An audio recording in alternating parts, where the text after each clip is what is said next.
Doctor Sunil Karpe जी के सानिध्य में साईं बाबा की महिमा को आत्मसात कर आध्यात्मिक जीवन जीने की कला सीखें।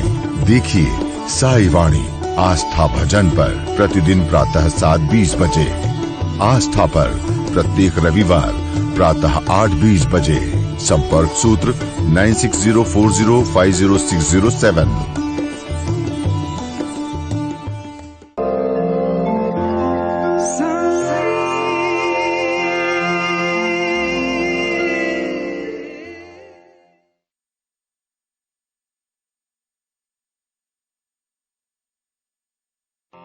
नमस्कार मेरे प्रिय आत्मन, आप सबका साई वाणी में मैं स्वागत करता हूँ। अंतर्राष्ट्रीय स्तर पे अभी साई वाणी हुई, उसमें काफ़ी जो देश के नागरिक थे जो बाहर अपने रोजी रोटी कमाने के लिए और अपने जीवन में जीने के लिए गए हैं, वो लोग भी उतने ही भारत के प्रति प्रेरित हैं। उनको खुशी होती है अपने देश से जब कोई आके कुछ बातें करे।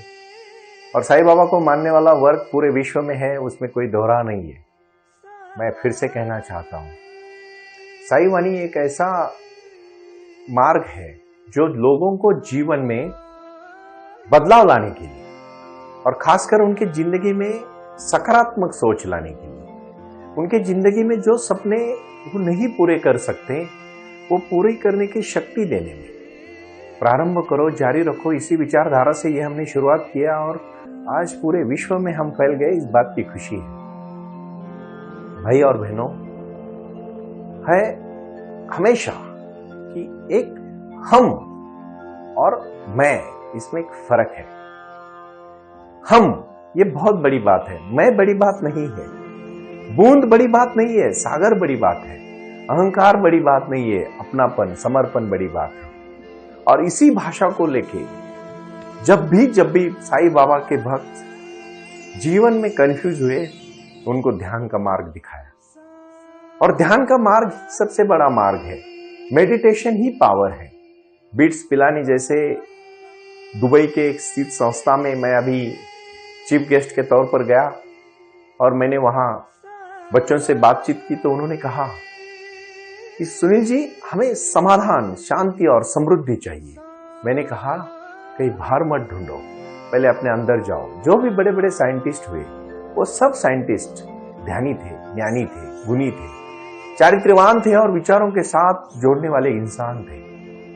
दृष्टा तु पांडवानीक व्यूढ़म दुर्योधनस्तदा, दृष्टा तु पांडवानीक व्यूढ़म दुर्योधनस्तदा, आचार्य मुपसंगम्यम राजा वचन ब्रवीत। इस गीता का जो श्लोक है क्या कहता है हमें कि जब हमारे जीवन में बहुत सारी चीजें ऐसी होती है कि हम कंफ्यूजन लेवल पे होते हैं। मेरे एक मित्र ने प्रश्न पूछा है एसके मेनन साहब ने कि सुनील जी आप हमें कहिए कि अहंकार के बिना तरक्की कैसे हो सकती है? ईगो तो होना चाहिए। आप ही कहते हैं कि ईगो के बगैर तरक्की नहीं हो सकती और आज आप कह रहे हैं कि ईगो बिल्कुल सीमित कर दीजिए, तो मैं थोड़ा कंफ्यूज हूं। ईगो मतलब कोई अहंकार नहीं है। आत्म स्वाभिमान जरूर होना चाहिए लेकिन अहंकार नहीं होना चाहिए। एक आपको आत्मविश्वास होना चाहिए लेकिन कोई गर्व नहीं होना चाहिए। आपके जीवन में आपके शक्ति को प्रूव करने की हिम्मत होनी चाहिए लेकिन कोई बड़ा, मैं बहुत बड़ा हूं, ऐसा कोई गलत विचार नहीं होना चाहिए। मेरा कहने का मतलब है अहंकार आदमी को जीवन में पूरा नष्ट कर सकता है लेकिन वही नम्र आदमी जीवन में बहुत कुछ कर सकता है। एक बूंद नीचे की तरफ जाएगी, समंदर में गिरेगी और जब समंदर में गिरेगी तो वो बूंद नहीं रहेगी, वो समंदर हो जाएगा। लेकिन वही समंदर का पानी जब बाष्प बनता है तो ऊपर की तरफ जाएगा। कोई आत्म स्वाभिमान होने वाला इंसान ही कुछ कर सकता है लेकिन जब वो आत्म प्रौढ़ी को गाने लगता है तो वो जीरो हो जाता है। मेरा सच कहने का मतलब यह है कि आप अपने जीवन में हमेशा याद रखना, प्रारंभ करो और जारी रखो। इसी विचारधारा के प्रति हमने कहा है कि एक सुप्रीम एनर्जी है जो डिवाइन एनर्जी है, ये भगवान की एनर्जी है और वो सिर्फ मेडिटेशन और ध्यान से आती है। जब तक हम अहंकार के परे नहीं होते, अहंकार अंतिम नहीं है, मानसशास्त्र के लोग जब आप कहेंगे, जैसे मैं कहूंगा बहुत बड़े मानसशास्त्र हुए, सिगमंड फ्राइड हमेशा कहते थे कि जब तक आत्मविश्वास है लेकिन कुछ अहंकार, ईगो भी कुछ लोगों को होता है, वो नहीं होना चाहिए। आज का मेरे मित्र का प्रश्न जो है, अहंकार जरूरी है क्या? बिल्कुल नहीं, लेकिन आपके जीवन में एक आत्मविश्वास को होना बहुत जरूरी है। मैं हमेशा कहता हूं कि हर एक इसी धरती पे 2 पैर, 2 हाथ, 2 आंख, 2 कान होने वाला इंसान कोई बुद्ध बना, कोई महावीर बना, कोई कृष्ण बना, कोई गांधी बना और कोई कुछ भी नहीं बना। क्यों? क्या रीजन है उसका? उन्होंने अपने अंदर जागा और सुप्रीम के पास वो चले गए। जीवन में याद रखना भाई और बहनों, हर दिन मैं बहुत खुश हूं। पता है, जीवन में कितने सारे लोगों ने प्रश्न उठाए कि साईं बाबा भगवान है क्या नहीं। भारत देश के जो मराठी है, अभी देश के चीफ जस्टिस है धनंजय जी चंद्रचूड़ साहब, वो अभी शिरडी होके आए और उन्होंने वहां के जो शिरडी संस्थान में साईं बाबा के यहां जो मैसेज देने के लिए एक नोटबुक रखा है, उसमें लिखा कि मैं हर दिन मेरे खुद के जीवन में साईं बाबा मुझे संदेशा देते हैं और मुझे बाबा दिखते हैं, मैं बाबा का दर्शन करता हूं। और उन्होंने कहा, सबका मालिक एक, मानवता ही धर्म है, श्रद्धा और सबूरी, प्रारंभ करो जारी रखो।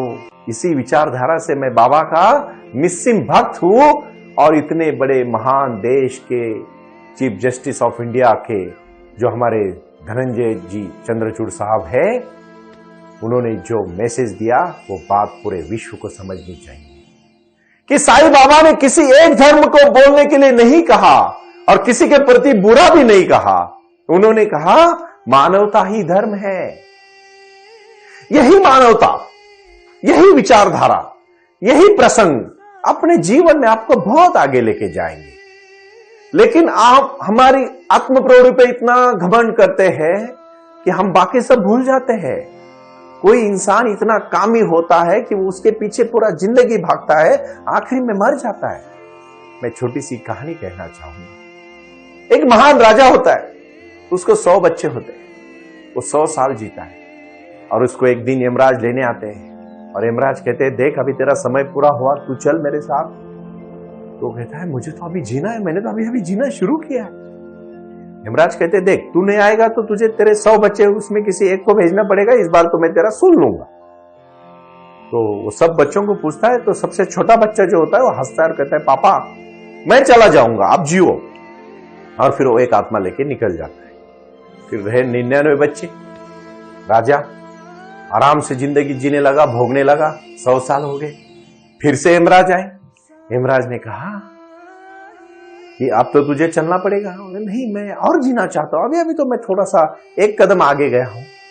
फिर भी मेरे को रिक्वेस्ट करता है और कह देता है कि मुझे माफ करिए, मुझे जीना दो। राजा भी उसका यमराज भी उसका सुनते हैं और कहते हैं, फिर अब फिर तुझे दूसरे बच्चों को देना पड़ेगा। फिर 99 वाला बच्चा बोलता है, मैं चला जाता हूं। फिर वो चला जाता है। जैसे वो चला जाता है, फिर 100 साल यही जीता है, यही जिंदगी।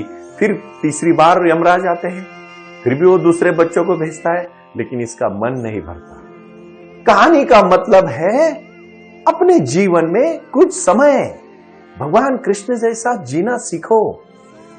उन्होंने पूरी शक्तियां उनमें थी, लेकिन उन्होंने एक ऋषि का गाली और जितना भी बुरा व्यवहार ऋषि ने किया, भगवंत ने उसके साथ गलत व्यवहार नहीं किया। द्वारकाधीश होने के बाद भी सुदामा को गले लगाया, गरीब से गरीब मित्र को। इतने ज्ञानी होने के बाद भी अपने सभी भाई बहनों के साथ वो गौशाला में गए, गौओं को संभाला, दोस्ती निभाई, राधा के साथ प्यार किया। और जब युद्ध का समय आया तो अर्जुन को उन्होंने मार्गदर्शन किया।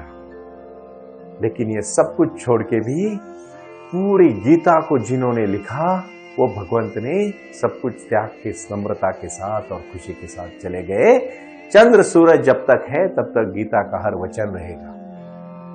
साईं बाबा ने अपने जिंदगी में अपने भक्तों को प्यार दिया, उनको समानता का धागा दिया।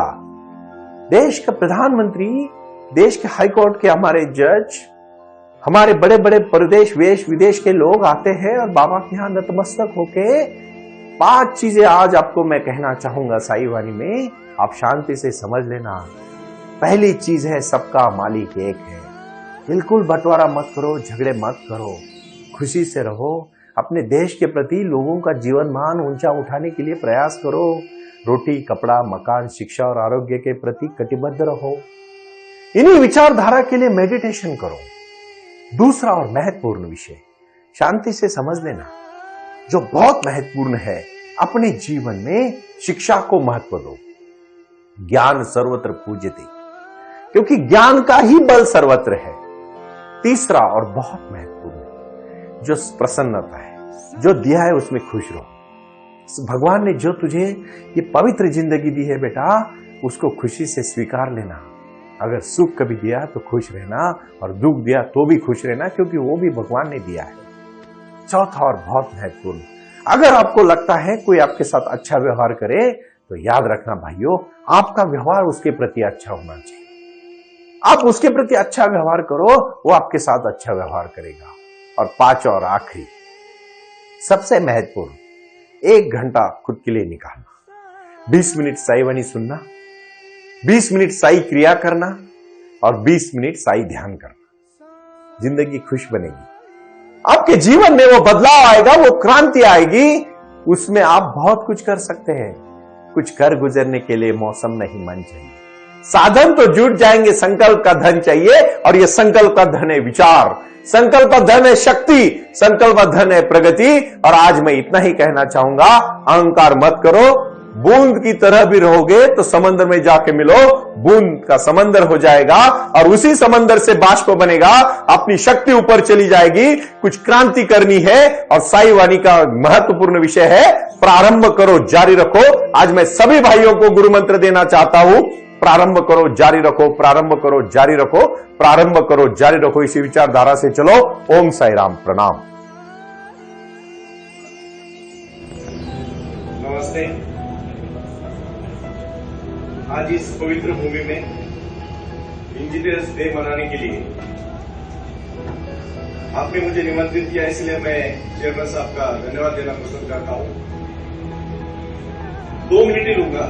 सबसे महत्वपूर्ण बात यह है कि भारत टेक फाउंडेशन के लिए Sai Vani foundation and Indian chambers of Bharat 2 महान व्यक्तियां इस भूमि को दिए। और पहले थे डॉक्टर सर्वपल्ली राधाकृष्णन, जिनका जन्मदिन टीचर डे बोलते हैं, और दूसरे जो है सर मोक्ष कुंडलम विश्वेश्वरैया, जो पुणे से पड़े, जिस भूमि से मैं आता हूं। सारे जहां से अच्छा हिंदुस्तान हमारा, हम बुलबुले इसकी गुलसिता हमारा, हम कहते हैं। लेकिन एक बात मैं कहना चाहता हूं कि ज्ञान को सर्वत्र पूजा जाता है, और ये 2 महान व्यक्तियों को आज मैं नमन करता हूं, प्रणाम करता हूं। लेकिन मैं CSR के ऊपर काम कर रहा हूं हिंदुस्तान में, और मैं आप सबको कहना चाहता हूं, स्वामीनाथन सर जी यहाँ बहुत बड़े हस्ती बैठे हैं, मैं इतना ही कहना चाहूंगा। और बीट पिलानी का नाम तो मैं बचपन से सुन रहा हूं। आज उस इंस्टीट्यूट में SK मेनन साहब मेरे मित्र, उनके कारण मुझे निमंत्रित किया गया। मैं आप सबको धन्यवाद देना चाहूंगा। और आखिरी में मैं 2 ही बातें कहना चाहता हूं। जो सर विश्वेश्वरैया ने कहा कि जो ज्ञान आप लेते हो, उसको अगर समाज तक नहीं पहुंचोगे तो उस ज्ञान का कुछ फायदा नहीं है। उन्होंने 102 साल जिंदगी में काम किया। रिटायरमेंट के बाद डबल रिटायरमेंट उन्होंने ली, और आखिरी समय तक काम करते रहे। जब उनको भारत रत्न मिला तो सच में हर भारतीय का गर्व सीना से चौड़ा हो जाएगा। और मैं आखिरी में इतना ही कहना चाहता हूं कि इस भूमि में हम जब तक हैं, भारत टेक फाउंडेशन के साथ, सर मैं आपके साथ हूं। जहां जहां आपको जरूरत पड़े, भारत में हिंदुस्तान ने 2014 में नया रूल आया है CSR, उसके माध्यम से बहुत सारी कंपनी को हम आपसे जोड़ देंगे। क्योंकि आज भी टैलेंट है, सिर्फ उसको थोड़ा सपोर्ट चाहिए। वो जिस दिन हो जाएगा, ऐसे विश्वेश्वरैया हर घर में पैदा हो जाएंगे, ये मैं कहूंगा। धन्यवाद।